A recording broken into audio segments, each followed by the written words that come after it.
Today is officially the first day of summer. That means that consumers are taking some long overdue vacations, but the airline industry is facing more than a few problems. Just this past weekend, thousands of flights were canceled or delayed. Joining us right now is Steve Trent. He's airline analyst at Citigroup, and you would think that this would be the best of times, Steve, with people kind of getting back out there, really making these vacations and being upset for not being able to travel for so long. What issues does the airline industry have facing it, and where do you come down on these stocks as a result?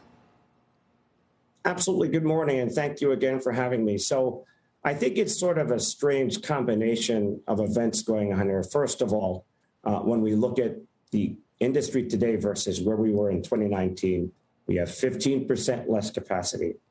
We went through the worst economic crisis, the worst demand shock in the sector's history. And part of the result of that was a lot of pilots retiring, for example. And now we have on top of that, demand has come back much more quickly than most people anticipated. So when we look at the U.S. big three, we're going to have positive margins in the second quarter. Delta Airlines should be in the low teens, according to our numbers. I think very few people would have said that a year ago. So when we think about the staffing problems, you also have some broader infrastructure issues, perhaps on the air traffic control side, for example. But it's a matter of the airlines now trying to reduce their capacities and to have a reasonable amount of capacity and certainty built into their schedule so they can hopefully avoid the worst of what happened last summer, for example. Steve, do they run the risk of having customers who are so angry that they just choose to not fly? I mean, I've got my summer plans booked for a couple of trips, but I'm not eager to line up any new trips, and I am very worried about the trips I do have planned with cancellations or delays or not being able to get to places.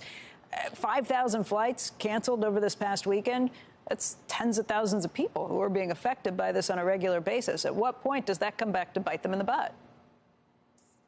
Undoubtedly. So there's certainly going to be people upset with this, and maybe they're going to think twice about traveling again.